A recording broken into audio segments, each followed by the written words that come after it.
Homer! Yes, hello again everyone, SlowMotionAtomicBomb back again with another video. Today I'm playing the Simpsons arcade game. See the famous opening scene here? Why does Smithers, who's after the jewel, not just take the jewel? Why does he take Maggie? I've always wondered that, but I'm playing here as Homer Simpson. This is such a nostalgic game for me, one of my all-time favourite games, really, one of my all-time favourite arcade games, certainly. Who miss a good old-fashioned side-scrolling beat-em-up? Used to really enjoy those. But this, of course, is from the early days of The Simpsons. This is a Konami game from 1991. There's Principal Skinner and Martin Prince. And I like that you can pick up things like these bus signs, various little boxes and things along the way. I can't remember exactly where I was, but I remember hearing the Simpsons theme song and seeing the opening sequence of Maggie being abducted and just basically losing my mind with excitement. The very first time I saw an actual arcade cabinet of this wonderful game. I do also own it on the PlayStation 3. It was available for a limited time on the PlayStation Network. I think it was on the Xbox Live Arcade. Little cameo there from either Sherry or Terry. Now this guy, I like this guy. Looks like a chap to take on the Iron Yuppie. I do wonder how many coins I'm going to get through. This is one of those classic arcade games that is a total coin guzzler, where it's made just difficult enough for you to run out of life, but easy enough, good enough, enthralling enough to convince you that it's worth sticking another 10 pence in the machine to keep going.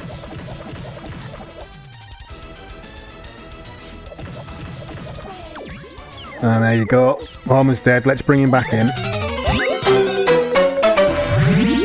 I think what I'll do is if Homer dies again, I'll switch to another character. I've always been very bad at avoiding getting hit in any sort of game like this. The obvious thing just to move out of the way, but I just want to attack. It's like in a racing game. I just want to accelerate, I don't want to brake. There goes Smithers. Ah yes, the famous bonus stage. And go after Maggie. Ready? Go! Come on then. Concentrating. I think I've got it. There you go.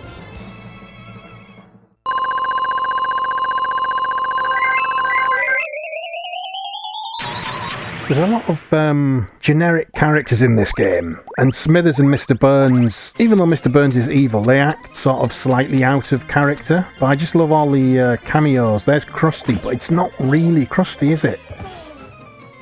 As we're about to find out. But I was very into The Simpsons at this point, even though I couldn't actually see it. In the UK, we got The Simpsons on Sky 1, and you could only get Sky 1. There we go, let's throw Santa's little helper.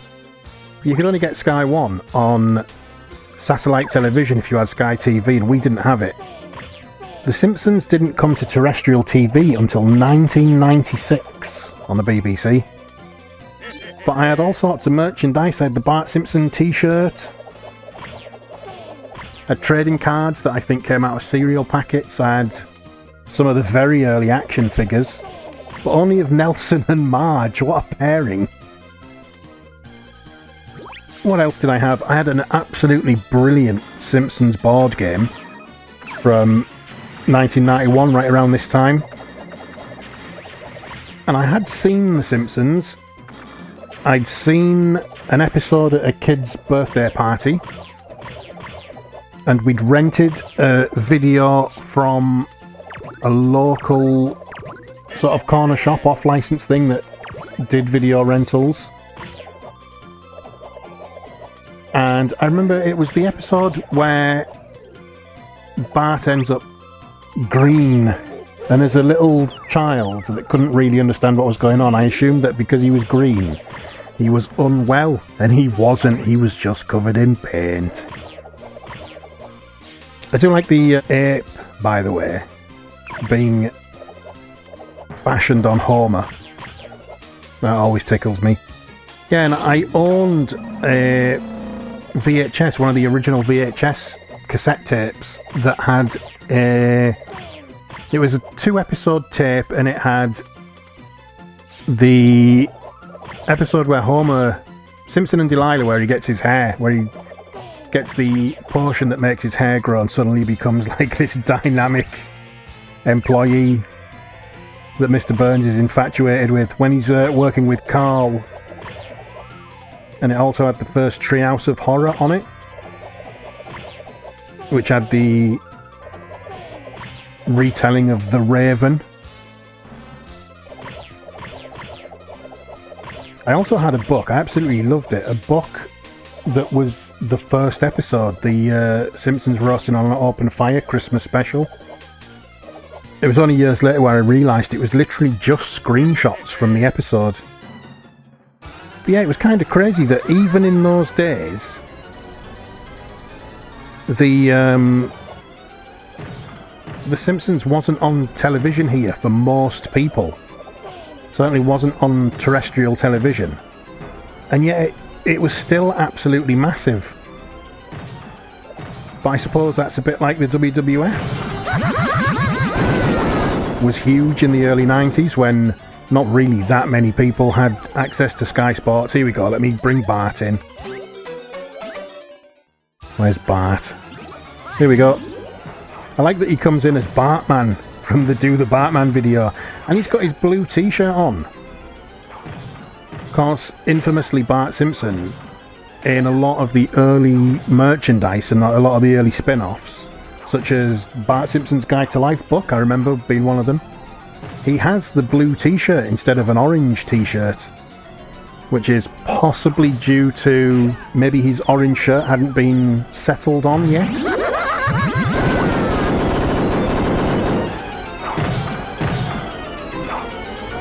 And the reference guide maybe had him in orange.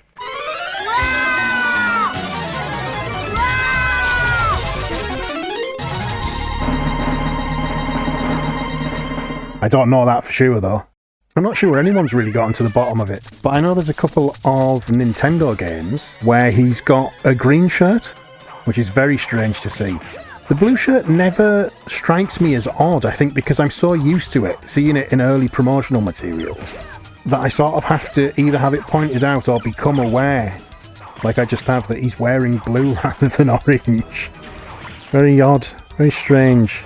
He looks like Lester. I think Lester has a blue shirt, doesn't he? Lester and Eliza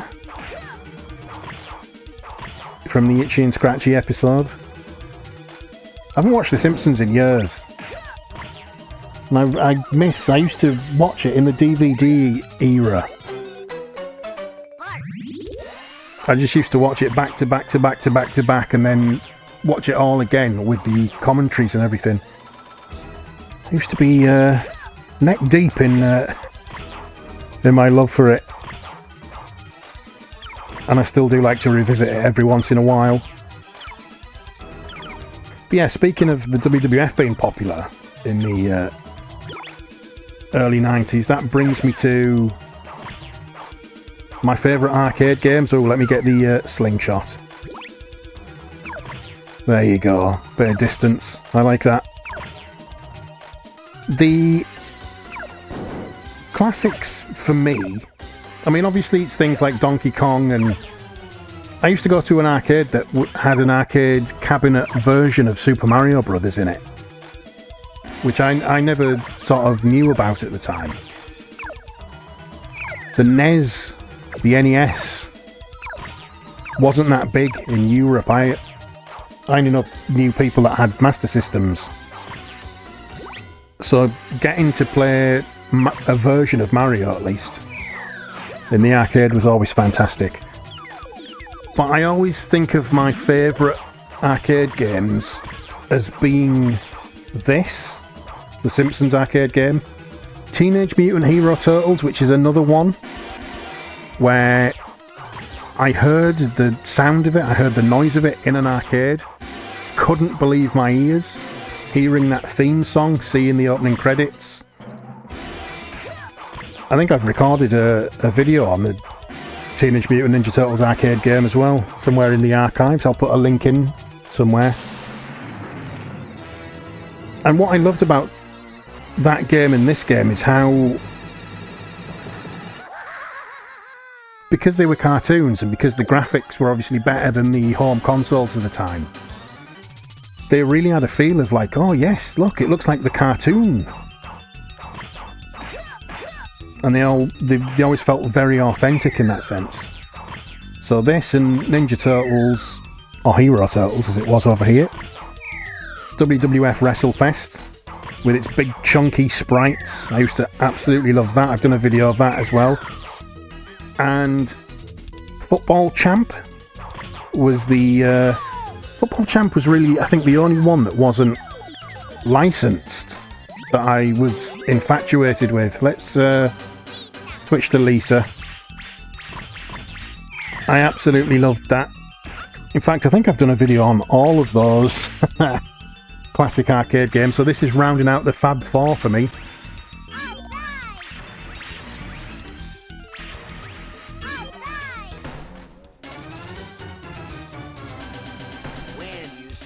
But I think I'd also have to throw in Street Fighter 2, just because of a personal moment of glory that I once had, where I was at the arcades with my mum. She gave me £1, I changed it into 10 pences. I went and sat on the Street Fighter 2 machine. I think I played as Dal Sim. And I was absolutely unbeatable. I couldn't myself believe how good I was. But I really was paying no attention to sort of my surroundings. I had no awareness of who was around me. But I noticed kids were coming over and putting money in to play against me, and I was absolutely destroying them. And however long later, my mum comes over and says, "Come on, we gotta go, it's time to get the bus, we're going home." And I just get up and leave, but as I turn round, there's like a huge crowd behind me, watching me play Street Fighter. They couldn't get me off the cabinet, it was unbelievable. It was one of my best gaming memories. I can't believe that I got pulled away from it, although having said that, it did mean that I never had the chance to lose. So it can live on in my memory as a perfect little moment. Why is Lisa in Moe's Tavern? Also, in what world was it fair for her to fight two grown men? I also remember at that same arcade a couple of stories. I remember winning a Bart Simpson plush, and I remember winning a couple of Ninja Turtles plushes, and I don't remember which one it was, but it was one or the other, where I won one, but some guy was refilling the claw machine, and just leant in and gave me one. So I can't remember if I had two Bart Simpsons or if it was two different Ninja Turtles I had. But a woman came over and was desperate to get them and thought that I was really good at getting them because I had 2.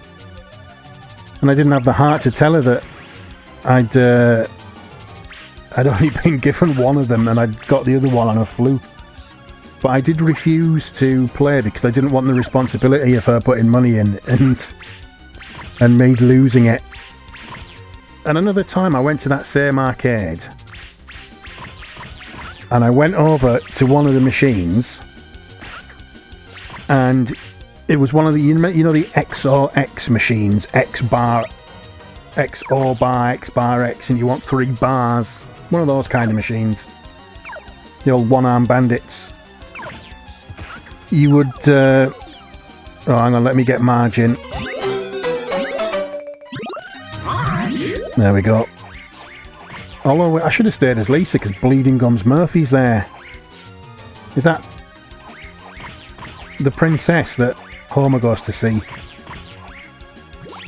Pick up that snooker ball, pool ball. I don't know why I put a green ball on a green table. That was an odd choice. Oh. Oh, there's the Simpsons arcade game in the background, just in the top right corner, next to Aliens, which I think is supposed to be space mutants. So I went over to this arcade machine, and I was going to put my coin in. And so you would press a button, and if you get 3 bars, your coins come out at the bottom, little change collector. And right where the coins come out, someone had done a poo. So all your pound coins were going to drop out and land in a plop. Absolutely incredible stuff. So here's another character that's entirely made up as far as I'm aware. I don't know if he's based on anyone or any character that pre-exists in The Simpsons. None that I can think of. I think this game certainly has some creative license. The fact that most taverns are absolutely massive being one of them. But there's... I guess it's not quite as defined. There's certain characters that aren't in this that you might sort of come to expect. No Chief Wiggum, for example. No Ned Flanders. I do like the little Bart devil. Homer!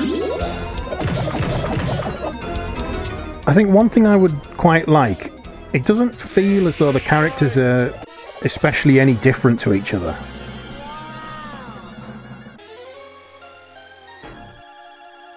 I sort of feel like, you know, if Bart had the slingshot and Marge would have range with her Hoover. How ridiculous is that, by the way, that they give Mom a Hoover? Now, this episode always reminded me of Call of the Simpsons, where Homer gets the RV to compete with Flanders and gets into a bit of bother with a bear.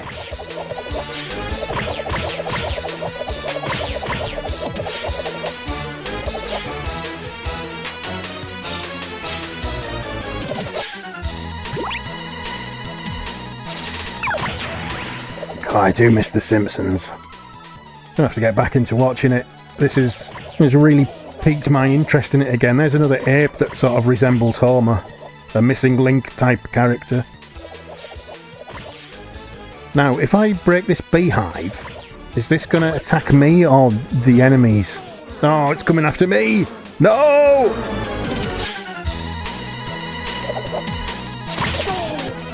Oh, I'm going to die. I've got to be careful.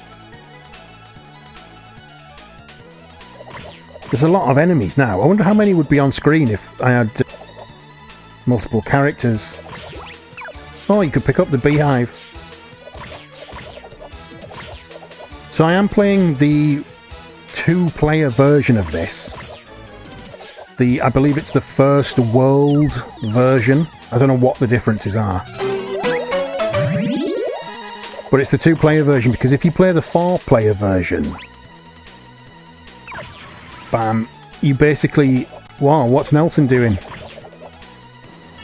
A very off-model Nelson, at least in terms of his colour palette. If you play the 4-player version, player 1 is Marge by default. And I wanted to be able to cycle through the characters, so I had to pick the 2-player version, which is a smaller arcade cabinet.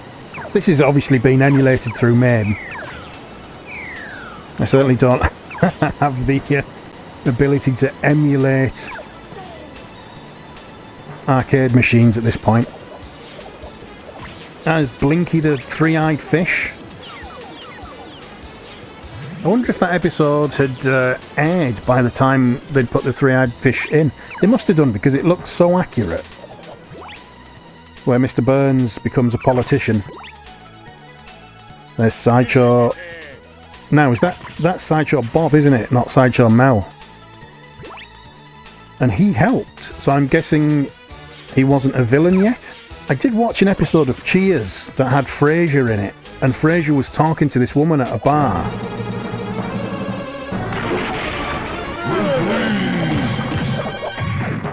And the woman was Nancy Cartwright, and it was essentially like Sideshow Bob talking to Bart Simpson. Which also reminds me of many years ago when I found a Twitch channel that was showing old cartoon shows.